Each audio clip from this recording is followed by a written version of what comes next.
स्वागत है एक बार फिर से आप सभी का पीवी क्लासेज में। इस वीडियो में हम चर्चा करेंगे विद्यालय अनुभव कार्यक्रम डायरी किस प्रकार से बनाएं। तो दोस्तों, पिछले वीडियो में हमने देखा था खंड 3 तक और इस वीडियो में हम खंड 4 देखेंगे कि खंड 4 किस प्रकार से बनाएं। तो अंत तक बने रहेगा हमारे साथ। दोस्तों, यदि आपने अभी तक हमारे चैनल को सब्सक्राइब नहीं किया तो सबसे पहले सब्सक्राइब कर लीजिएगा और बेल आइकन दबा लीजिएगा ताकि सबसे पहले वीडियो का नोटिफिकेशन सबसे पहले आपको मिल सके। दोस्तों, आप हमारे टेलीग्राम चैनल से भी जुड़ सकते हैं जिसके लिंक डिस्क्रिप्शन में दी हुई है। सबसे पहले खंड 4 विद्यालय के प्रशासनिक कार्य में भागीदारी एवं रिपोर्ट तैयार करना। अब विद्यालय का जो प्रशासनिक कार्य होता है उसमें क्या क्या भागीदारी रहती है उसकी सारी रिपोर्ट आपको तैयार करनी होती है खंड 4 में। इस खंड का मुख्य उद्देश्य है कि आप विद्यालय की निम्नलिखित गतिविधि में भागीदारी कर यह समझ सकेंगे कि यह प्रशासनिक कार्य करने के कौशल क्या हैं। यदि आपको यह कार्य प्रभारी के रूप में दे दिया जाए तो आप इसे पूर्ण कुशलता से संपन्न कर सकेंगे। प्रथम कार्य है कक्षाओं का आयोजन। किसी भी विद्यालय में संपूर्ण शैक्षिक व्यवस्था उसके दिन भर की व्यवस्थित कक्षाओं के आयोजन पर टिकी हुई है। यदि यह प्रबंधन ढंग से हो सका तो विद्यालय सहज रूप से चलता है। यह निर्भर करता है समय सारणी के प्रभारी पर। अतः आपको विद्यालय का टाइम टेबल इंचार्ज से मिलकर सप्ताह भर उसके साथ बैठकर यह समझना है कि समय सारणी बनाने के क्या कौशल है और उसमें क्या क्या सावधानियां रखनी पड़ती है। उसके उपरांत आपने जो समझ के उसके आधार पर निम्नलिखित बिंदुओं के अनुरूप रिपोर्ट तैयार करनी है।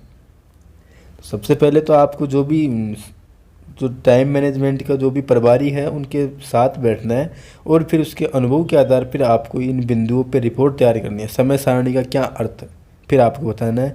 यह सारणी या तालिका जिसमें विद्यालय के विभिन्न कार्यों व्यवस्थाओं आदि के लिए निश्चित समय का विवरण रहता है उसे विद्यालय समय सारणी कहते हैं। जैसे कक्षा के विभिन्न दिनों के विषय पठन पाठन समय आदि का ब्यौरा।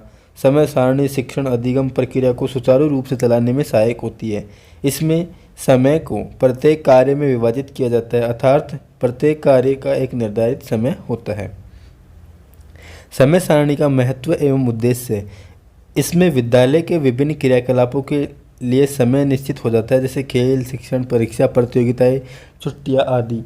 इसमें समय पर कार्य पूर्ण हो जाता है। यह शिक्षण अधिगम की प्रक्रिया को बेहतर बनाती है। समय सारणी की मदद से सीखने की प्रक्रिया तथा कक्षा की भौतिक संगठन की तैयारी की जाती है। समय सारणी के कारण एक विद्यालय तंत्र की भांति कार्य करने लगता है।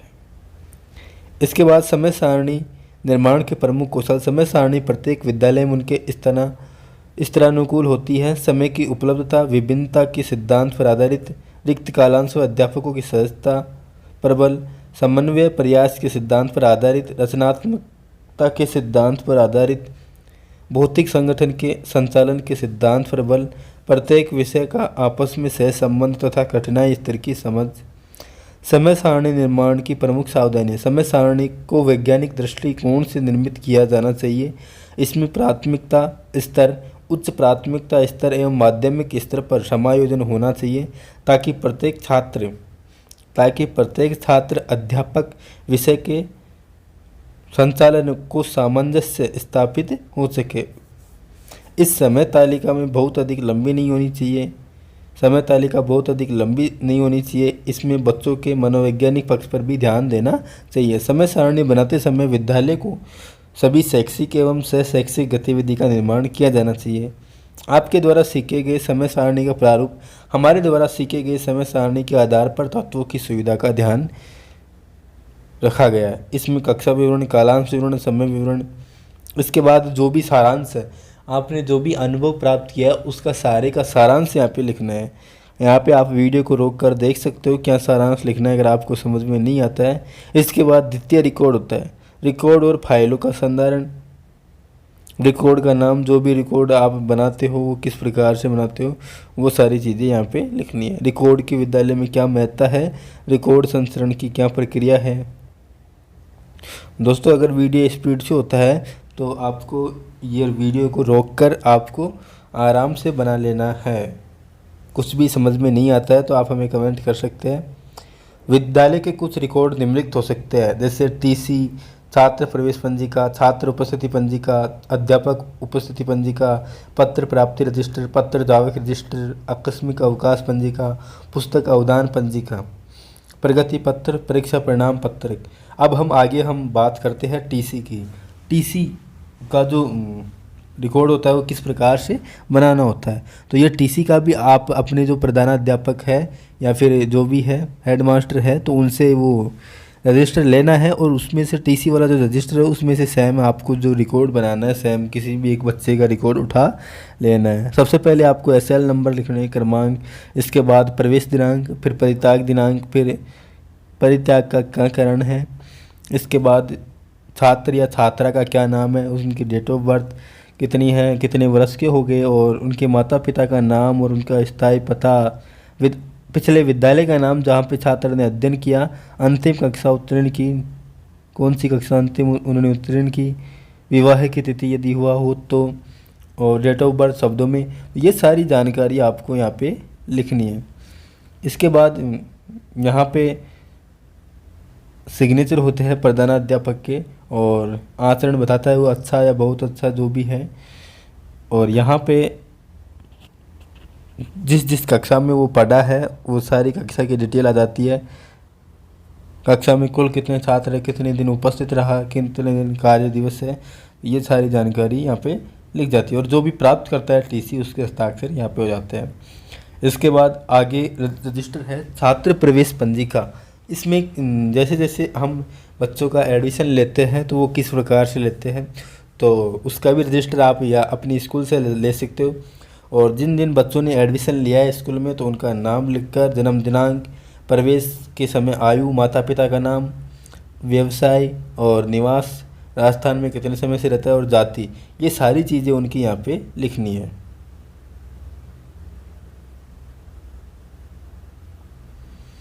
इसके बाद आगे बात करते हैं हम।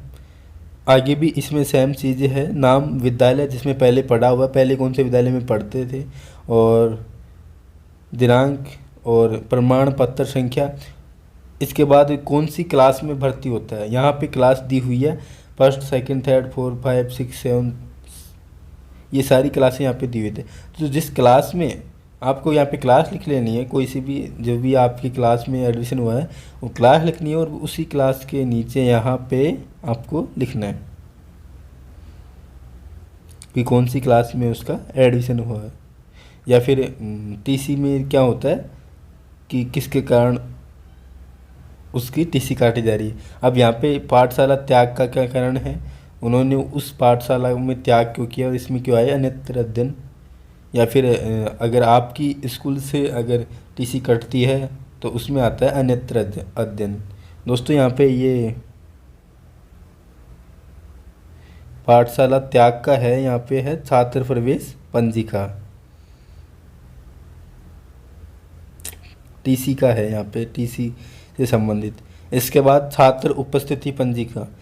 दोस्तों इसमें क्या करना है, आपको किसी भी एक कक्षा का रजिस्टर ले लेना है और उनके सभी बच्चों के नाम लिखने हैं, रोल नंबर और उनकी अटेंडेंस रजिस्टर में से लिख लेनी है। या फिर आप स्वयं जब इंटर्नशिप देने जाओगे स्कूल में तो आप भी उनकी अटेंडेंस ले सकते हो, और सारी जानकारी आपको यहाँ पे लिखनी है। संडे की छुट्टी रखनी है, ये चीज़ आपको ध्यान रखनी है। और यहाँ पे फिर छात्र कितने हैं, छात्रा कितनी है, और सारी चीज़ें यहाँ पे डिटेल्स आपको भरनी है। तो इस तरह से आप टोटल अटेंडेंस कितनी हुई ये सारी चीज़ें आपको यहाँ पे भरनी होंगी। मीटिंग कितनी हुई, हस्ताक्षर कक्षा अध्यापक, जांचकर्ता, संस्था प्रधान, तो इस तरह से ये हो जाता है। फिर है टीचर अटेंडेंस, फिर टीचरों की अटेंडेंस करनी है। जो भी छात्र अध्यापक होते हैं इंटर्नशिप, जिनकी इंटर्नशिप होती है तो उनका नाम लिखना है यहाँ पे। या फिर जो भी स्कूल में जो टीचर होते हैं उनका नाम लिखना है, उनकी योग्यता लिखनी है और उनका पद लिखना है, और उनकी सभी की यहाँ पे अटेंडेंस करनी है। यहाँ पे वो हस्ताक्षर कर देंगे।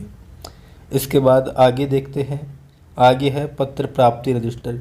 दोस्तों स्कूल में क्या है, पत्र प्राप्त होते हैं या फिर हम पत्र भेजते हैं तो वो सारी रिकॉर्ड, उनका भी रिकॉर्ड बनाना पड़ता है हमें। पत्र प्राप्ति का रजिस्टर का इस प्रकार से हमें रिकॉर्ड बनाना होता है। सबसे पहले आपको दिनांक लिखनी होती है और पत्र संख्या, फिर दिनांक, फिर कहाँ से प्राप्त हुआ है, जिला शिक्षा विभाग से, और जो भी विषय है वो लिख सकते हो, विशेष विवरण, ये सब चीज़ें लिख सकते हो।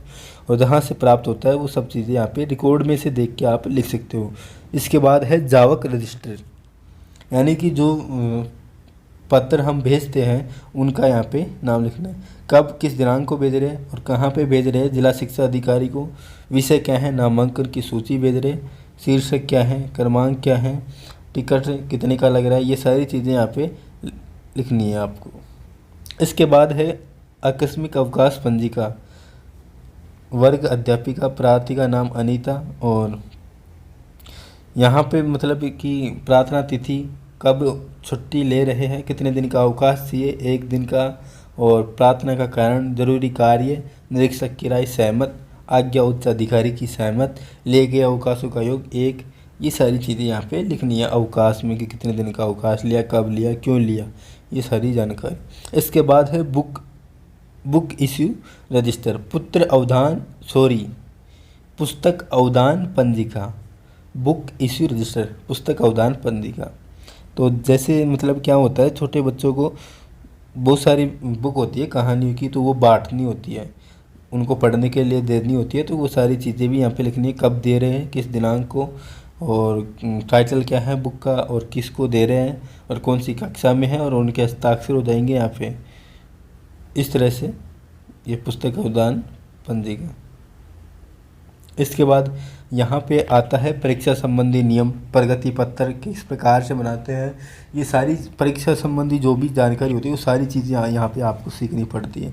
प्रगति पत्र किस प्रकार से बनाते हैं, तो ये नाम डिटेल्स इसमें लिखनी होती है। इसके बाद अध्ययन प्रगति पत्र, ये सारी जानकारी भरनी होती है। हिंदी में कितने नंबर प्राप्त किए, फर्स्ट टेस्ट में कौन से नंबर प्राप्त किए, सेकंड में कौन से, थर्ड में कितने नंबर प्राप्त किए, और अर्धवार्षिक में कितने नंबर आए, वार्षिक में कितने नंबर आए, सारी जानकारी यहाँ पे लिखनी होती है। उनका योग करना होता है और उनकी परसेंटेज निकालनी होती है, कितनी परसेंटेज उनकी बनी। ये सारी जानकारी आप यहाँ से बना सकते हो, आराम से देख के बना सकते हो। अगर आपको समझ में नहीं आता है, कोई भी कुछ भी समझ में नहीं आ सकता, तो इस तरह से आपको यहाँ पे परीक्षा का परिणाम निकालना है प्रत्येक बच्चे का, कि उसके कितने नंबर आए, किस विषय में कितने नंबर आए। अब निम्नलिखित में से किन्हीं 2 रिकॉर्ड के बारे में विस्तार से लिखिए। अब दोस्तों जैसे जैसे आप ये डायरी बनाओगे तो आपको कोई भी 2 रिकॉर्ड के बारे में जानकारी हो जाएगी, तो आपको यहाँ पे आसानी से विस्तार से लिख सकते हो, कितना भी लिखवा लो आपसे चाहिए। पुस्तक अवदान पंजिका रिकॉर्ड के बारे में लिखा गया है यहाँ पे, तो आप अपनी इच्छा से लिख सकते हो। इसके बाद तृतीय कार्य है मिड डे मील योजना। मिड डे मील योजना में क्या क्या होता है, ये सारी चीज़ें यहाँ पे लिखनी है।